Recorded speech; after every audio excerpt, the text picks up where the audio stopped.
Unique things about this industry is that someone can be your customer, vendor, and competitor at the same exact time.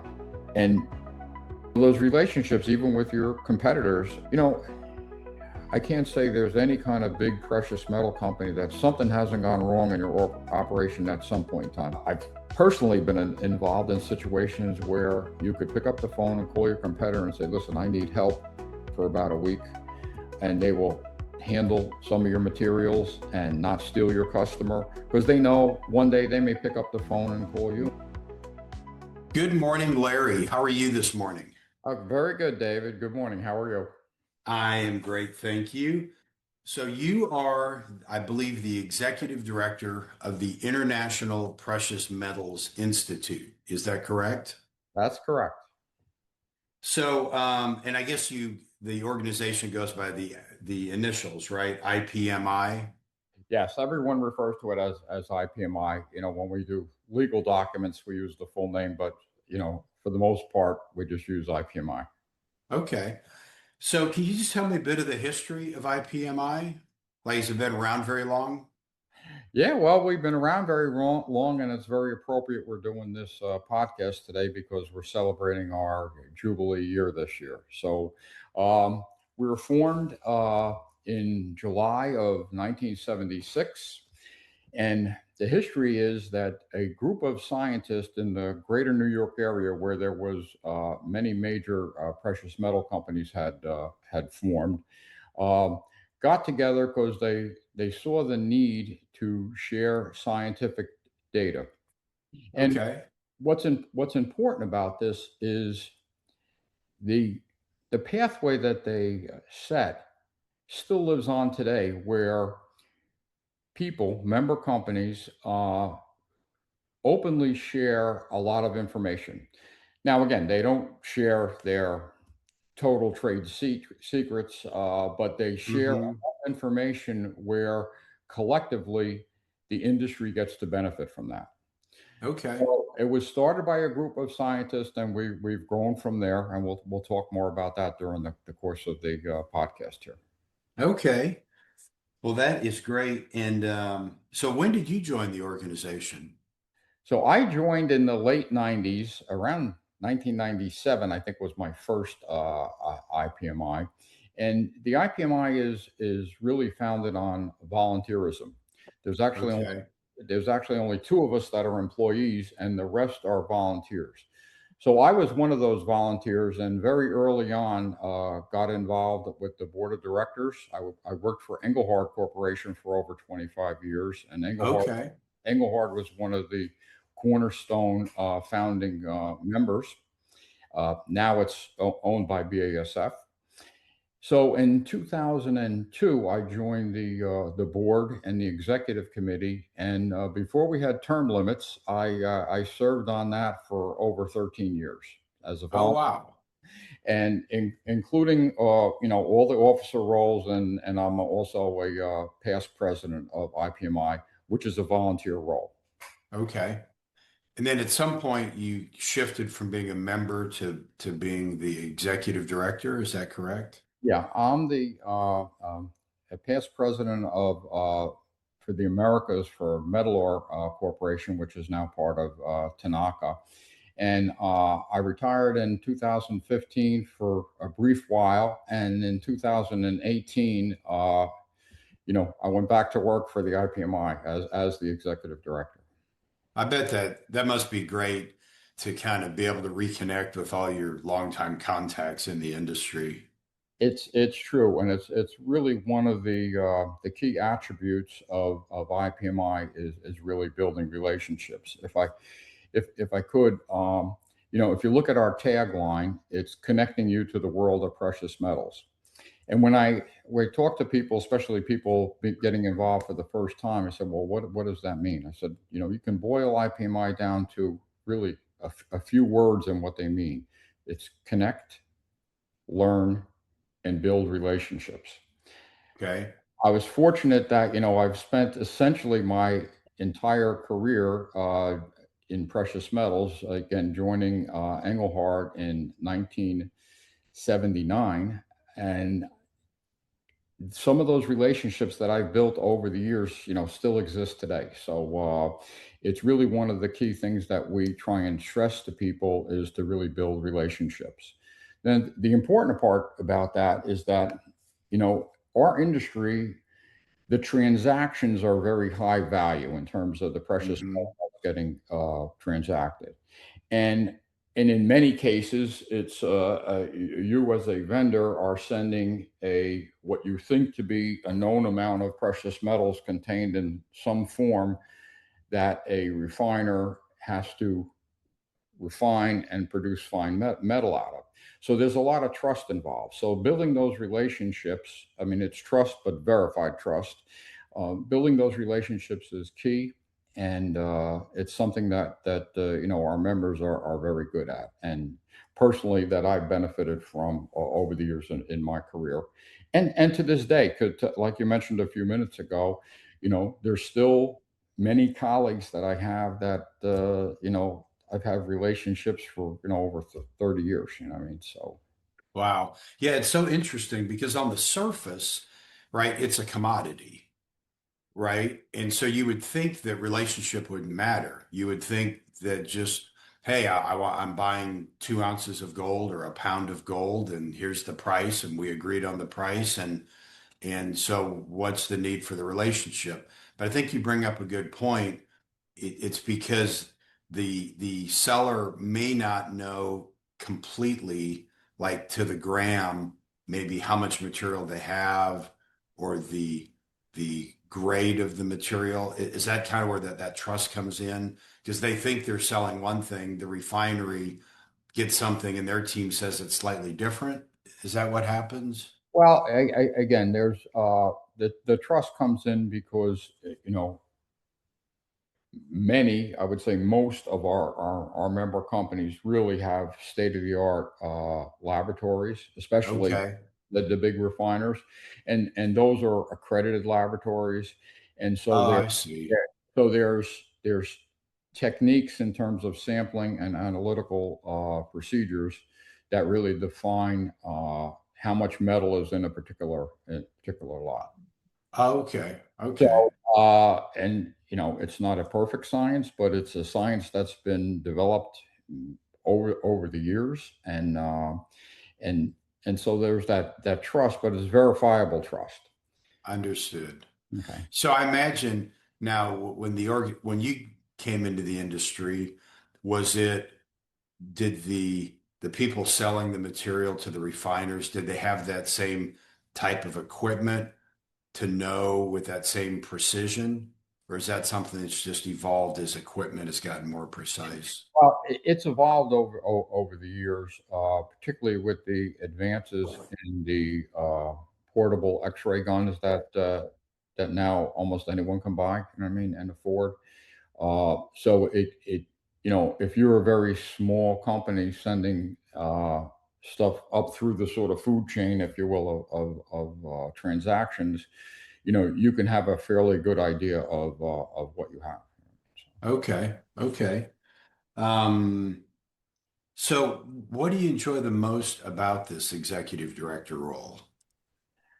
Really, I think the thing I enjoy the most is really to see people building those relationships, and I Mhm. try and foster that. In other words, there's especially any new member that or new attendee that comes to one of our events. There's sort of an open door um, policy where, hey, if there's anyone you want to meet, myself or one of my colleagues will introduce you. And so I think really the thing I get the most out of it is really seeing those new developments in terms of relationships and then the fostering of the old ones.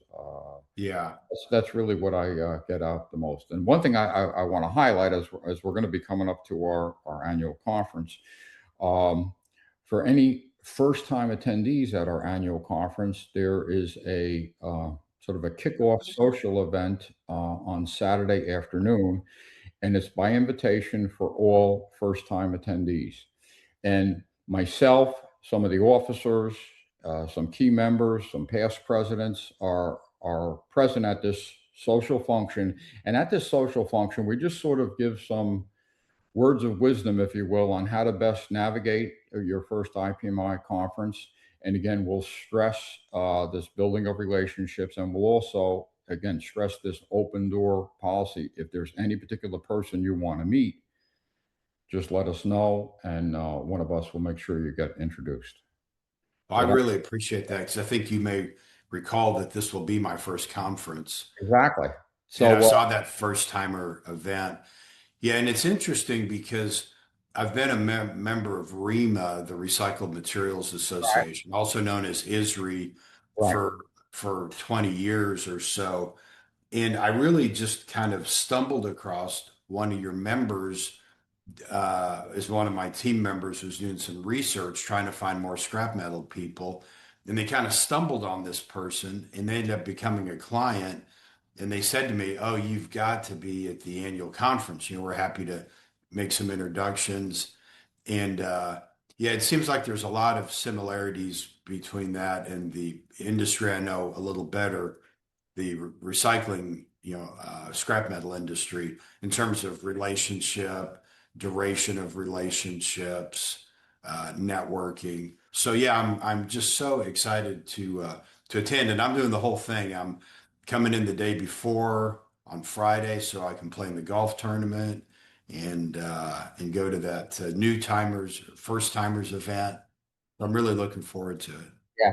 The first timers event we started a few years ago now, and it's really proven to be very worthwhile. We've gotten a lot of good feedback on it. So yeah, we're looking forward to seeing you and a bunch of other new people at that event. Yeah, that sounds great. Are you doing anything different for it being the 50th annual, or is it just kind of business as usual, like any annual conference? No, well, again, we have our annual conference agenda, which is again a combination of technical presentations and social events. And if I could maybe just expand a little bit on that Yeah. for those that may not have attended. Uh, Again, it kicks off. Technically, we kick off Saturday night with an opening reception. We've developed an agenda to have sort of pre-events prior to the opening reception, and that's the golf event, and we have another one at the same time as the golf event, a pickleball tournament for those so inclined to play pickleball, and then there's a session for the student meet and greet. So these are for the graduate student awards program that we have, and the first time attendees. But then when we kick off on Sunday morning with the actual programs, it's designed basically to have technical presentations in the morning. There's usually one right after lunch. But then from about 3 o'clock on, there's a variety of social functions up through 10 o'clock at night each night. Yeah, to Culminate encourage to encourage that networking, right? exactly. So and a lot of our attendees are have wall to wall meetings. I view my role in putting on this annual conference as offering sort of a smorgasbord of items in a combination of technical items, obviously the food and beverage, and the social events, and then everyone can pick and choose, what they need to do. There are some members that will attend every technical session. There are others that may have 30 meetings set up over the course of 3 or 4 Mhm. days. So, again, what we try and do is provide that landscape, if you will, so that everyone can pick and choose what they need to do when they need to do it. Okay. No, that makes sense. Yeah, like I said, I'm super excited to be there for the 50th. Um, let's see, and that'll be in Orlando, right? At the Hyatt Grand Cypress Resort. Yeah, so we're at the Hyatt Grand Cypress, and just a word to those who have not registered yet. You can register, right up until the conference. The one issue we have is that the hotel is sold out on the Monday and Tuesday evening. So Okay. if you go on our website, you'll see we've put some alternative hotels. The one good thing about this location, I mean, we listed 4 or 5, but there are probably 25 hotels within a 5-minute Uber ride of the Hyatt, because it's basically right next door to Disney Springs, so it's pretty accessible. Okay.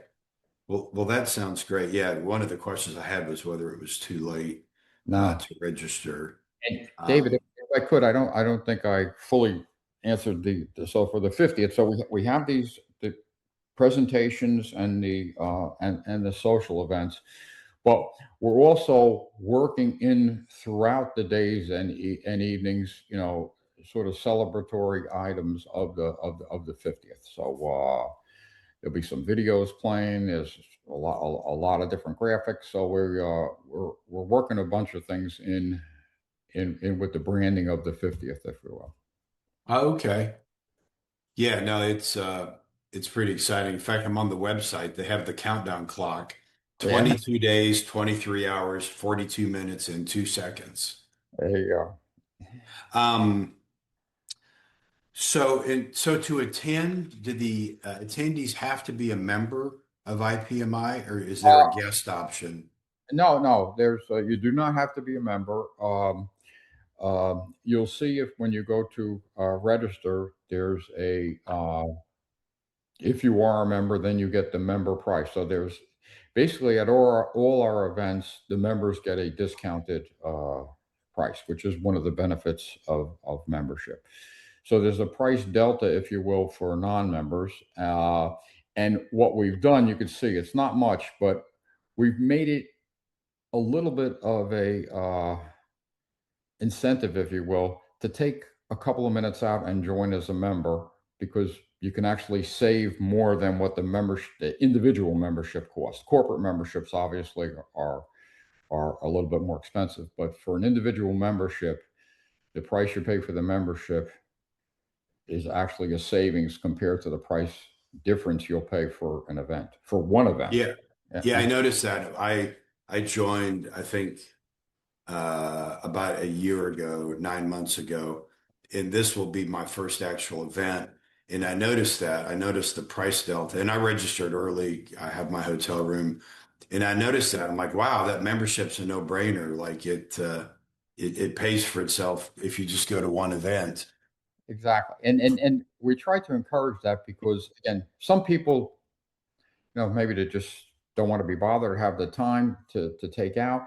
But the problem is, even if you just go to one event, by being a member, then you have access to all the information, the newsletters, the website. You know, Hmm.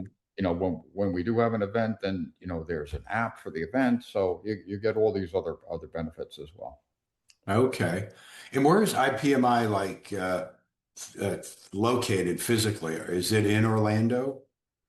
No, so physically we have it's myself and Sandra Arantz, who is our longtime administrative manager, and she has an office in Pensacola, Florida. Uh, Okay.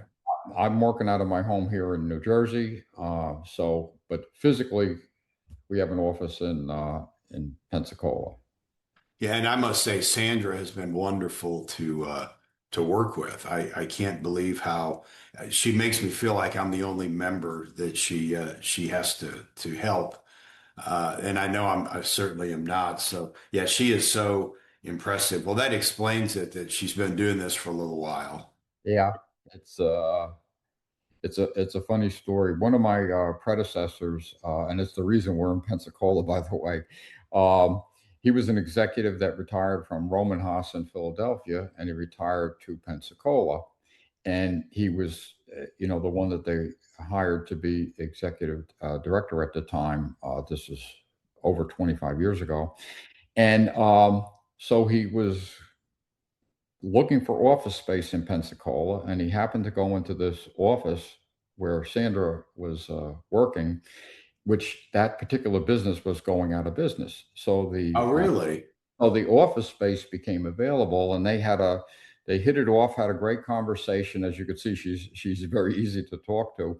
So the internal joke that we have is Sandra says that she came with the furniture. So Now, will she be at the conference? absolutely, so That's no, great. I look forward to. Yeah. to finally meeting her in person, as well as meeting you physically.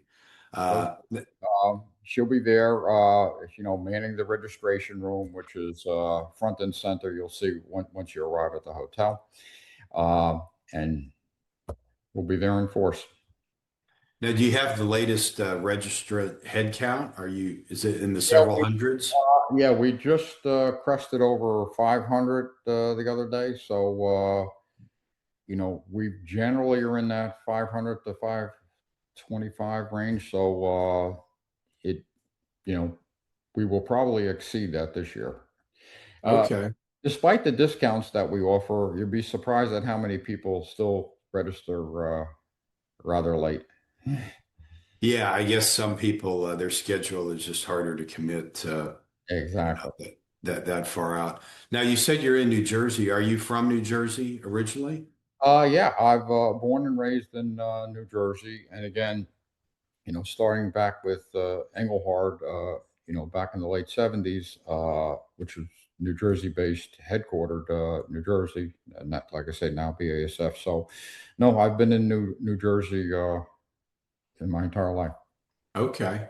Yeah, uh, there's some beautiful parts of the Garden State. I've got several clients in New Jersey, and especially the Jersey Shore is, yeah, it's just so funny because I'm in Houston, and Houston has uh, has elements that remind me of places in New Jersey in terms of if your only experience in Houston is just driving through town on Interstate 10, or if you've only flown into the airport, you kind of your perspective is, oh, it's industrial. There's a lot of manufacturing and chemicals, and it seems like not a great place to live.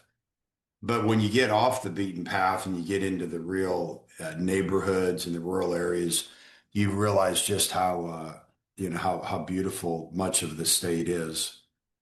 New Jersey is very much like that. A lot of people have the perception that everything is like how it is right around Newark Airport there. Yeah, And I could tell you it's not. When you get 30 minutes outside of that area, as you probably know, there's so many beautiful areas. yeah.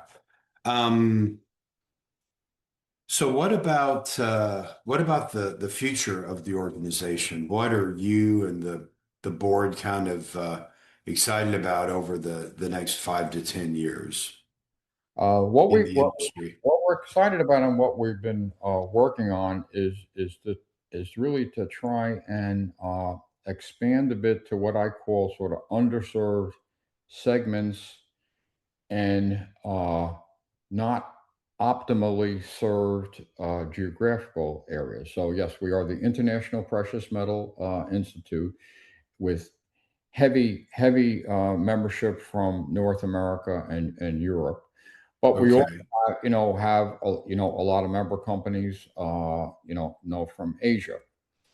So okay, in terms of the underrepresented segments, we've been working with the jewelry industry to try and expand the members and the attendees that we get directly from the jewelry industry. We have a bunch of people involved from the jewelry scrap side of things. okay, Actual jewelry manufacturers, we're trying to expand on that, and so we've collaboratively joined forces, if you will, with CIBJO, which is basically an association of associations of the jewelry industry. Uh, okay, and we have an event. They're actually celebrating their 100th year this September in Italy, and we'll be attending that event. So we've been attending for the past couple of years now to try and build on that. And geographically, one of the key areas, again, we're trying to work on a bit more, and again, collaboratively uh, with in the Asia Pacific area. So we're okay, with different organizations there to try and again cross fertilize a bit as best we can. As an example, uh, we have people speaking at conferences there, and vice versa, inviting various people to speak at our event. In fact, you'll see it's pretty predominant on the Monday morning. We have a session called the World of Precious Metal Finance, Gold and Silver, and we have three different speakers from Asia as part of that gold and silver panel. Oh, that is great. Yeah, and I noticed that on the agenda. Uh, I plan to go to as many of the events as or the educational things, just to learn as much as I can. But like you mentioned, I think my assistant already has me tentatively scheduled for about 15 meetings while I'm there. So it's going to be it'll be a balance. One of Um, the, one of the things I wanted to mention yeah. about, and this is, I think, important for those, especially people coming for the first time, is we've consciously, adjusted these agendas over the past few years. If you go back in time, some of the IPMI meetings from many years ago, it was technical sessions all day long, and then people just felt the need for meetings, and then there was like 3 to 4 hour sessions for a bunch of years. But what I've done since I took over is we've really changed the timing of the sessions to be either 75 or 90 minutes, some are 60 minutes, so that someone like yourself, that you have 15 meetings, and there's some people that may have even more meetings than that. You can pick and choose when you're doing, say, listen, all right, I really need to go to that gold and silver one, or I really Hmm. for this one. So when you're scheduling your meetings, you can then take that 90 minutes and just sort of block it out so that you can attend certain sessions that you really feel that you want to. The other thing I'd mention too is in the case that you just simply can't make those sessions, all attendees get a complete prospectus of all the presentations Oh, okay. that are made after the conference, and the only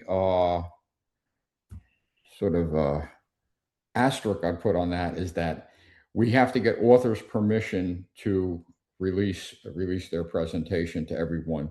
But I can tell you from past experience, it's like 99%, of those presenting, give us the authority to send it to Okay. all attendees. So that's another benefit that you have, that if you are tied up in meetings, that you still will get access to those presentations. Well, that is great to know. And I think you said you joined the industry. You joined Engelhard in '79. Was that Yes, right? yes. So you've been involved with IPMI for almost, its entire time of No, being. I wouldn't go that far, because again, I was a very yeah, I came up through finance. I was a very young accountant for Engelhard back in. Oh, okay.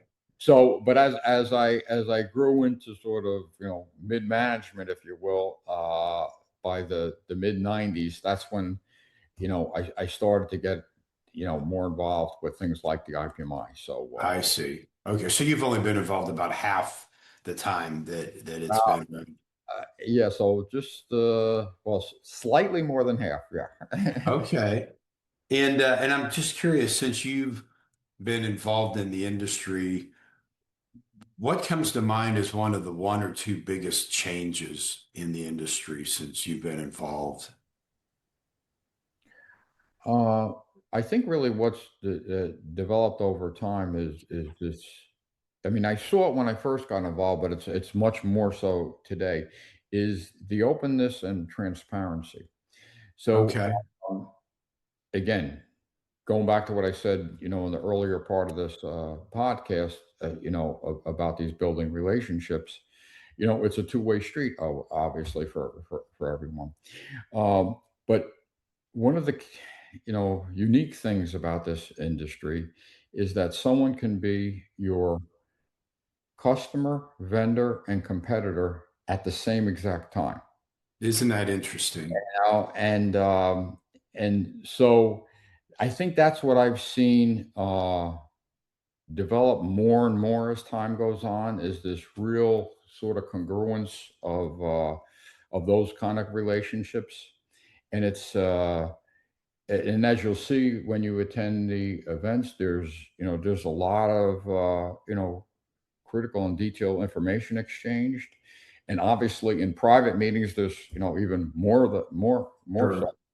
um, but I think that's one of the key things that we've seen, is that real transparency. No, that sounds great. And it sounds like what maybe hasn't changed is just the importance of the relationships. That probably sounds like that's been consistent over the whole time. That's key. And those relationships, even with your competitors, you know, I can't say there's any kind of big precious metal company that something hasn't gone wrong in your operation at some point in time. Let's just say you're taking an inventory and you're supposed to be back up in operation next Monday, and something happens, and hey, listen, I'm not, you're going to be delayed a week. I've personally been involved in situations where you could pick up the phone and call your competitor and say, listen, I need help for about a week. And they will handle some of your materials and not steal your customer, because they know one day they may pick up the phone and call you and Mhm. say, hey, listen, you know, we had a power failure, we had this, whatever the situation was, but that they may need a helping hand too. So that's one of the key things that's really Okay. great about those relationships. What about has the kind of center of the gold industry shifted more to the Middle East, or the Middle East role? Has that changed over time? Well, obviously, there's a lot going on in the Middle East, but there's a big shift in that into the Asian market, and that's one of the reasons why we have a predominance of Asian presenters and panelists as part of that gold and silver session. Okay.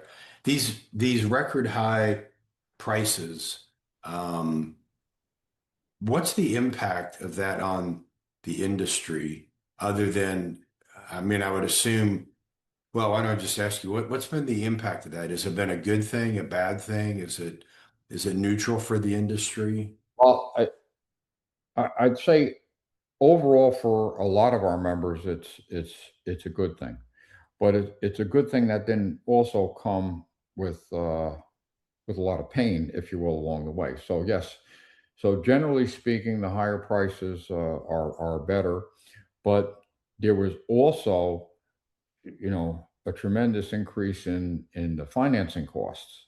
Sure. And so as an example, uh, if you think about the sort of supply chain of gold scrap, so this we buy gold stuff. So there's a corner store in a Yeah. in a little shopping center where you live, that's the We Buy Gold, and that Yeah. person sells to another person who sells to another person who sells to, it may be depending on the size of that operation, a couple of steps, involved before we get, a member company buying, bigger lots. And then it winds up going to the ultimate, what I call primary refiners or smelters, where they're taking in scrap and their output is fine gold that's deliverable, to the various exchanges like the London Bullion Market Association, things like that, or into New York. Um, but because so much material came out when this price came up, you know, many of the refiners, were getting filled up in terms of their capacity Oh, very quickly. And uh,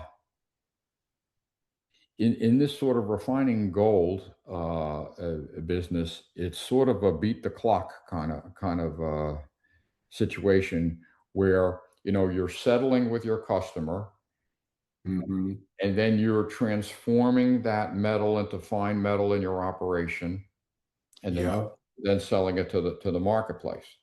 So from the time you settle with your customer, which there's generally a preliminary settlement for almost the whole value of the lot, or, upon receipt, or a day or so, a couple of days after receipt, you're financing that metal. So what a lot of member companies found was just inundated with material, and the issue is, yes, even though you could possibly make more money because of the higher prices and the very slim percentage that they contractually get to retain as part of their commercial transaction, if the finance costs and the operation costs exceed that, then you're losing money on that lot. Sure. So it was, there was a period of time where, everyone along the line, from the small guy all the way up, the financing cost and the timing of free capacity affected the situation. I mean, Wow. Wow. Well, Larry, I can't believe how the time has flown by. Was there anything I didn't ask you that you wish I had? no, I just maybe put one final plug in for our annual conference. Again, for those of you who have never been to an IPMI conference, this would be a very good one to start your IPMI journey on. So again, June 6th to 9th in Orlando, Florida. There's still time to register. If you go to www.ipmi.org, all the information is there for you to see. And David, perhaps I can send you a link as well that maybe you can put at the end of the I will. Yeah, registration we'll put it. registration at the end of the podcast. Yeah, please do that. And we also can put it in the email body itself that goes out to our email recipients, and then in the show notes as well. Okay. Well, Larry, thank you for your time. And like I said, I look forward to meeting you in person in a few weeks in Orlando. Okay. Look forward to seeing you. Thank you very much, David. Thank you. There we have it. Another great episode. Thanks for listening in. If you want to continue the conversation, go to icdiscshow.com. That's ic-discshow.com. And we have additional information on the podcast, archived episodes, as well as a button to be a guest. So if you'd like to be a guest, go select that and fill out the information, and we'd love to have you on the show. So that's it. We'll be back next time with another episode of the IC Disc Show.